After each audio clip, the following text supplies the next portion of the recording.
who knows as far as confiscation. I have a hard time believing that we'll see it again.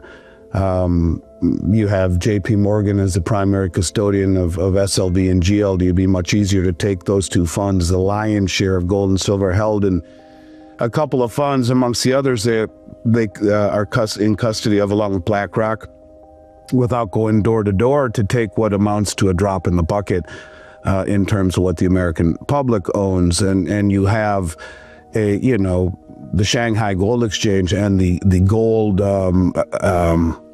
accumulation programs that the government is running for the people through the Shanghai Gold Exchange.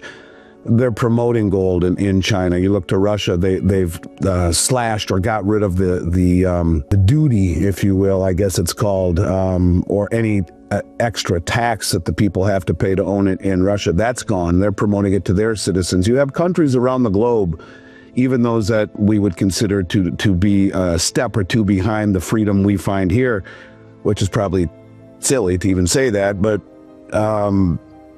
these countries are promoting it. It would be the death knell for the dollar and everything we stand for if we took gold from our citizens, and we already are having a hard time inspiring trust for people to take our treasuries.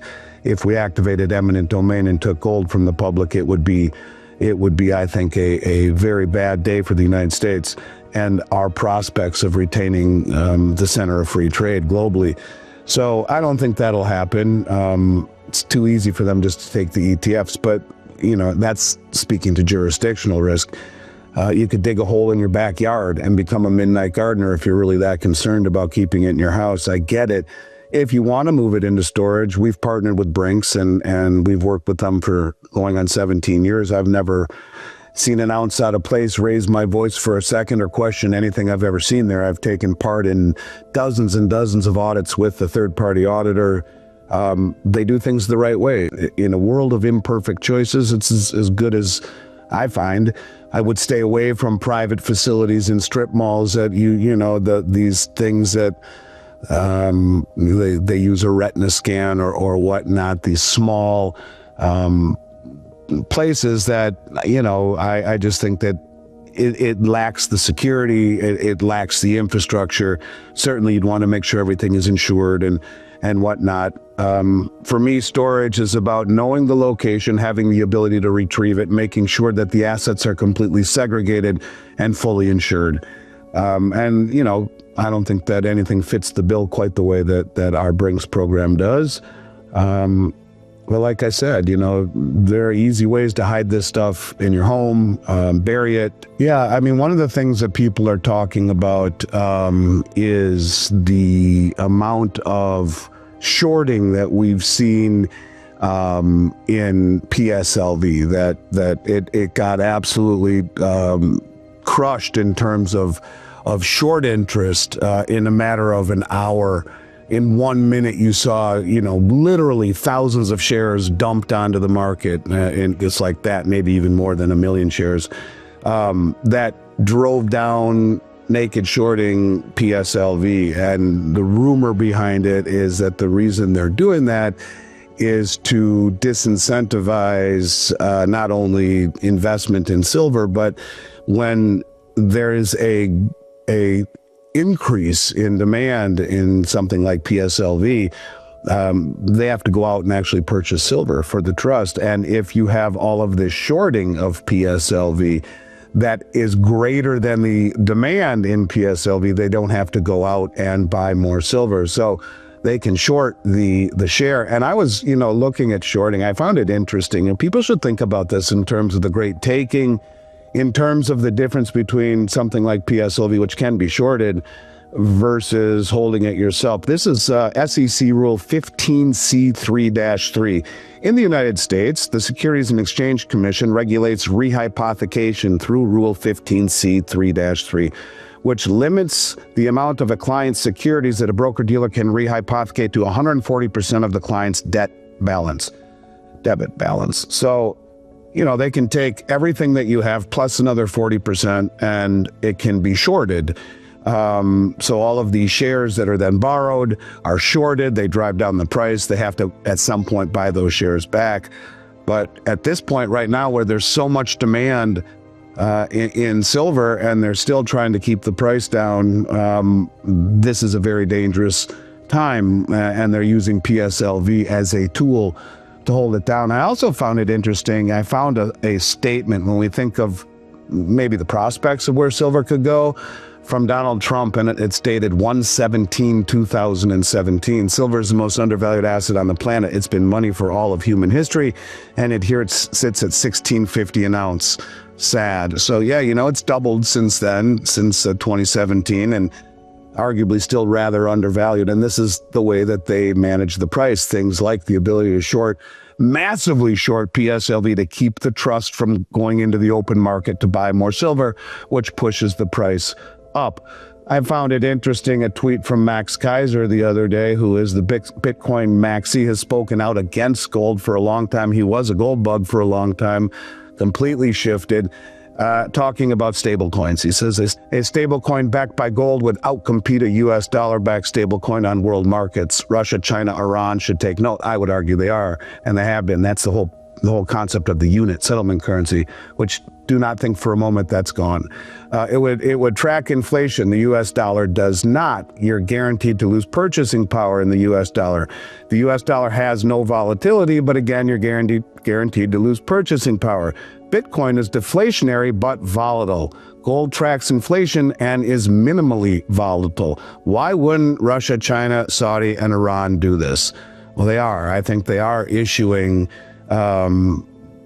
they are dealing more in gold than they are in US dollars. That's the whole concept of treasuries being dumped and gold being acquired. I found it interesting to come from Max Kaiser, this little tidbit. I saw another tweet. The tweet was, it seems the whole point of Bitcoin was to provide liquidity for US treasuries and quell domestic demand for gold, while preparations were being made for a gold-backed US treasury note, including, most importantly, repatriation of all US leased and rehypothecated gold. Well, let's think about that for a moment. We're seeing the gold come in at levels no one has ever seen, and a lot of it probably was leased out gold and rehypothecated gold. We're seeing it come and flood the COMEX market to levels that no one has ever seen before. You and I have both interviewed Judy Shelton separately, and we know the whole premise of her thesis is to back treasuries with gold that would be redeemable. And certainly a lot of the demand that would have gone into gold in this environment has arguably gone into Bitcoin. While I'm not saying I agree with it entirely, it's a compelling thought process, to say the least. And when you talk about all of this talk of stable coins now, including Max Kaiser, it is the stablecoin market that is picking up the slack for the lack of central bank purchases, which net since 2014, there's not been one U.S. Treasury purchased by central banks since 2014 net.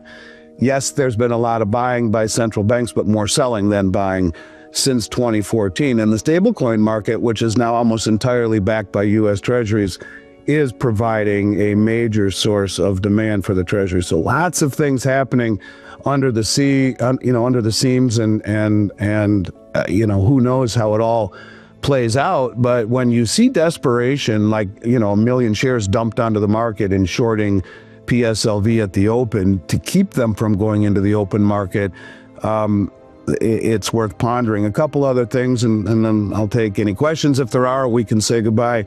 I found it very interesting that four of the biggest property and casualty insurance companies in China have joined the Shanghai Gold Exchange as full members. Costs a few $100,000 to become a full member, but they are now. And if they take just 1 or 2% of their assets and put it into silver, the sky is the limit. There are things happening, and they're beginning to accelerate, no question about it. And so I guess, look, maybe this is why we're seeing the smart money, whoever they are, shifting to precious metals. And institutional investors have increased their gold positions by over 40% in the last 3 years. So maybe that's why the metal has outperformed the S&P 500 over the last 24 months, really over the last decade. But suffice it to say, things are beginning to accelerate. And, I think the worst thing you can do is get too caught up in the market daily moves, down 15 one day, down up 15 the next. The numbers are bigger, but the percentages really aren't. And if you look at what I said earlier, that in the last 213 days, we've seen gold go from 2,500 to 3,000. That's the fastest $500 price jump in history. But in essence, you're only talking, under a 15% or about a 15% gain, just over 15-16%. It was up 40% last year or thereabouts. So as the numbers get bigger, it kind of skews the percentage drop. And so pay attention to that. Yeah, that number is big, but the percentage move wasn't the fastest move ever, but the amount of dollar increase is. Anyways, lots of crazy things happening, and I think it's literally just beginning. In an interview I did with David Hunter this morning, he thinks that we'll see a blow off here very soon, a blow off top in the equities, and then a collapse, a full out collapse in the equity market in everything, leading to a commodity super cycle where he's predicting, silver at 500 or 750 and gold at 20,000. Who knows where these things go, but then again, I will tell you that the positioning by the biggest money in the world is continuing. The deliveries are continuing, and the lengths at which they're going to not allow this to blow off yet, in looking at PSLV, seem to not be waning as well.